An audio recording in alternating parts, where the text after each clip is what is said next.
కొత్త జంట పార్ట్ 2. ఇక కథలోకి వెళితే, ఇంకా మంచం పక్కనే నిల్చోవడంతో ఆమె చేతిని చొరవగా పట్టుకొని తన పక్కనే కూర్చోబెట్టుకున్నాడు పుష్కర్.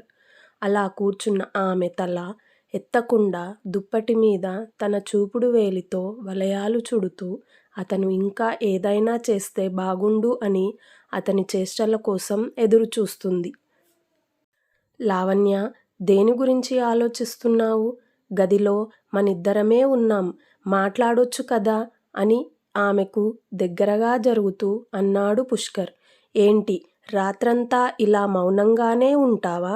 నవ్వుతూ ఆమె చేతిని తన చేతిలోకి తీసుకుంటూ అన్నాడు పుష్కర్. అందమైన శరీరం, కుదురైన మీసకట్టుతో మగతనం ఉట్టిపడుతూ ఉన్న అతని మొహంలోకి సూటిగా చూడలేక లావణ్య ఇంకా తలదించుకునే ఉంది. ఏంటి లావణ్య, ఇంకా సిగ్గుపడితే ఎలా అంటూ ఆమె శుభకం పట్టుకొని మొగ్గలాంటి ఆమె బుగ్గ మీద తన పెదవులతో ప్రేమగా తొలిముద్దు సంతకం చేశాడు. ఆమె కన్నులు అరమేడుపులై సిగ్గుతో బుగ్గలు ఎరుపెక్కాయి. ఆమె మేను పులకించింది. ఆమెకు తెలియకుండానే చిగురాటకులు మెల్లగా వణికింది. ఏంటి, ఎందుకలా బెరుకుగా ఉన్నావు? నేను నిన్నేం కొరుకు తిననులే, కాస్త ఫ్రీగా ఉండు. వాట్సాప్లో ఎంతో హుషారుగా సమాధానాలు ఇచ్చే నువ్వు ఇప్పుడు ఇలా మౌనంగా ఉండటం కాస్త ఆశ్చర్యంగా ఉంది అని నవ్వుతూ అన్నాడు పుష్కర్. ఎంతైనా తల్లిచాటు ఆడపిల్లను, ఆ మాత్రం సిగ్గు భయం సహజమే కదా, కాస్త మెల్లగా అంది లావణ్య. అవునులే, అయినా ఇందులో ఎవరికీ ముందుగా అనుభవాలు ఉండవు కదా, నాకూ కొత్తే మరి. అవును, నువ్వు టీవీలు సినిమాలు చూడవా? అడిగాడు పుష్కర్. ఎందుకు చూడను, హాయిగా చూస్తాను. ఏం అలా అడిగారు అంది లావణ్య. ఏం లేదు, సినిమాల్లోనూ టీవీలోనూ శోభనం సీన్లు చాలా చక్కగా చూపిస్తున్నారు కదా. అవును, నువ్వు పత్రికల్లో వచ్చే ఆ ప్రశ్నలకు ఇచ్చే సలహాలు సమాధానాలు చదువుతావా? కొంటెగా అడిగాడు పుష్కర్. చదువుతాను, చాలామంది అమ్మాయిల్లా నేను దొంగచాటుగానే చదువుతాను సిగ్గుగా చెప్పింది లావణ్య. ఏంటి, దొంగచాటుగానా? ఎందుకు? అయినా సైకాలజిస్టులు చెప్పే దాంట్లో తప్పేముంది? తప్పు లేదనుకోండి, కానీ అలా కొంతమంది బరితెగించి అడిగే ప్రశ్నలకు సిగ్గేస్తుంది బాబూ. బావుంది, ఇటువంటి విషయాల్లో సిగ్గుపడితే మనకే కష్టం. అయినా అన్ని విషయాల మీద అవగాహన ఉండాలి, అప్పుడే మనం ఏ భయం లేకుండా హాయిగా ఉంటాం చెప్పాడు పుష్కర్. నిజమే, కాదనను. వాళ్ళు అక్రమ సంబంధాలు పెట్టుకోవద్దని గట్టిగా చెప్పారు అంది లావణ్య. చెబితే మాత్రం ఎవరు వింటారు? అందరూ ఏదో ఉందనుకొని తర్వాత ఏమీ లేదని తెలుసుకొని బాధపడతారు. తెలివైన వారు వారి సలహాలు పాటించి ముందుగానే జాగ్రత్త పడతారు. అవును, మీరేంటి వాళ్ళని అంతలా సపోర్ట్ చేస్తున్నారు? కొంపదీసి మీరు కూడా ఏమైనా సలహాలు అడిగారా? నవ్వుతూ అంది లావణ్య. అడిగితే తప్పేంటి, కవ్వింపుగా అన్నాడు పుష్కర్. అబ్బో, అయితే ఏమడిగారేంటి తిరిగి అడిగింది లావణ్య. ఏమీ అడగలేదు, ఏదో ఊరికే సరదాగా నిన్ను ఆట పట్టిద్దామని అన్నాను. చూడు, నువ్వు నాకు బెడ్ విషయంలో ఏదైనా లోటు చేస్తే అప్పుడు వాళ్ళే నాకు శరణ్యం. అందుకే ఇంట్లో బోలెడన్ని పోస్టు కార్డులు ఫోన్ నంబర్లు ఉంచుకున్నాను అన్నాడు పుష్కర్.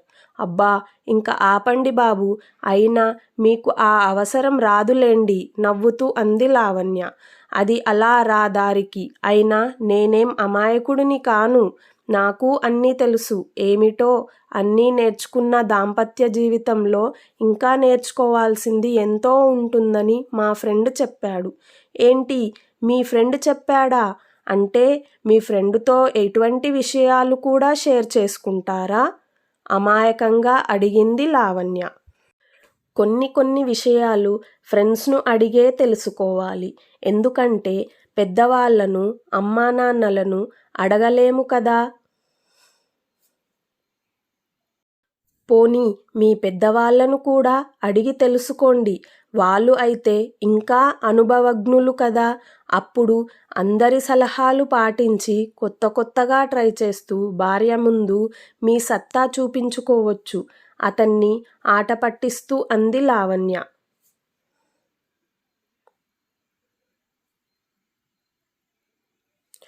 బావుంది.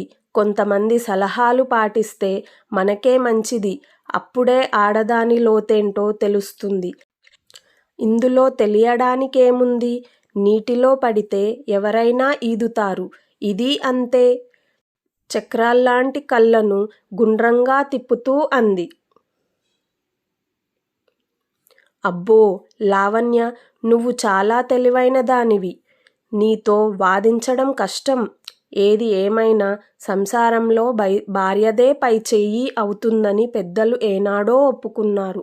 అయినా నేను నీకు అంత తొందరగా లొంగను. కాస్త దృఢంగా అన్నాడు పుష్కర్.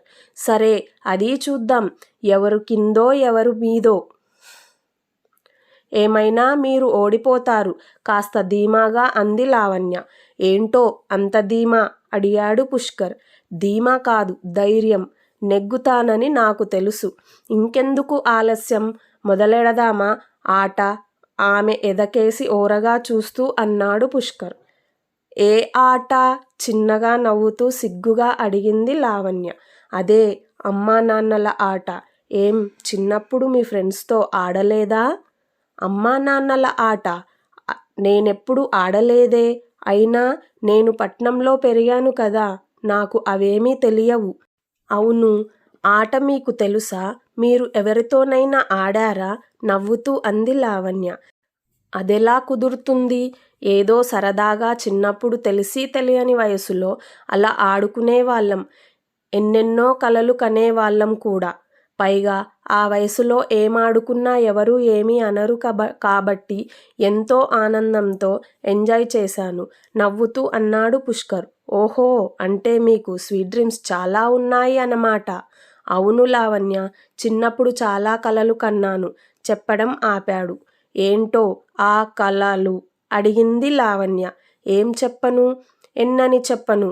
చెప్పాలంటే చాలానే ఉన్నాయి. ఓ అందమైన అమ్మాయి భార్యగా రావాలని, ఆమె నన్ను ఎంతగానో ప్రేమించాలని, ఇద్దరం హాయిగా ఎప్పుడూ చిలకా గోరింకల్లా కలకాలం ఉండాలని, ఇంకా ఏదో చెప్పబోతున్న అతని మాటలకు మధ్యలోనే అడ్డు వస్తూ, అయితే మరి మీ కలల రాణి దొరికిందా?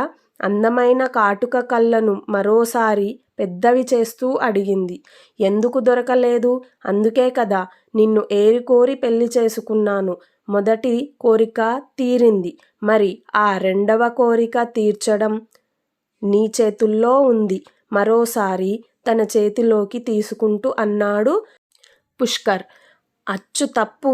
నా చేతిలో కాదు, మన చేతిలో ఉంది నవ్వుతూ అంది లావణ్య. నిజమే లావణ్య, అంతా మన చేతుల్లోనే ఉంది. ఆమె అరచేతిని మెల్లగా నొక్కుతూ అన్నాడు పుష్కర్. అలా అతను ఆమె చేతిని సుతిమెత్తగా నొక్కడంతో ఆమె మేను పులకరించింది.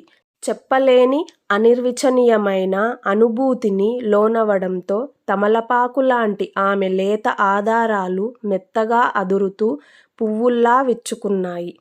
అలా విచ్చుకున్న ఆధారాలను తన పెదవులతో మెత్తగా స్పృశించిన పుష్కర్ మెల్లిగా ఆమె నడుమ్మీది వంపులపై చెయ్యి వేసి మెత్తగా నొక్కడంతో ఆమె ఒంట్లో నరాలన్నీ ఒక్కసారి జువ్వుమన్నాయి. అతన్ని గట్టిగా తనకేసి హత్తుకుంది. తమకంగా కళ్ళు మూసుకుంది. అలా హత్తుకున్న ఆమెను ఇంకా గట్టిగా పొదివి పట్టుకుని మెల్లిగా మంచం మీదకు చేర్చాడు. సన్నజాజి రెమ్మల్లాంటి ఆమె నాజూకైన నడుము మడతలను తన చేతి వేళ్లతో సుతారంగా మీటాడు పుష్కర్. మెత్తగా మూల్గి తమకంగా కళ్ళు మూసుకుందామె. చంద్రకిరణాలు సోకిన కలువల్లా విచ్చుకున్న ఆమె ఆధారాలను మరోసారి మెల్లగా తన పెదవులతో మేస్తూ ఆమె ఒంటిమీద ఎత్తుపల్లాలను పూర్తిగా కొలవసాగాడు. అతను కోరుకున్న కొలతలు అనిపించడంతో తృప్తిపడ్డ అతను ఆమె శరీరంలోని భాగాలను ఇంకా ఎక్కడెక్కడో తాకుతూ ఆమెను ఇంకా రెచ్చగొట్టడంతో ఆ తీపి బాధ తట్టుకోలేక ఆమె అమాంతం తన మీదికి లాక్కొని ముద్దులతో ముంచెత్తింది. దాంతో రెచ్చిపోయిన అతను కోడెదూడలాంటి ఆమె ఒంటి పరువాలపై అణువణువూ తీపి ముద్దులతో ముద్రలు వేస్తూ మెల్లగా ఆమెను ఆక్రమించుకోవడంతో ఆ నవదంపతులు చలిమంటల్లోనే వెచ్చదనాన్ని ఒకరి కౌగిలిలో మరొకరు రాత్రంతా ఎన్నోసార్లు అనుభవించారు. అలా ఎంతో ఆనందంగా ప్రతి రాత్రి ఓ తొలి రాత్రిగా సాగిపోతున్న వారి కొత్త కాపురంలో లావణ్య స్నేహితురాలి రమణి ఫోన్ కలతలు రేపింది.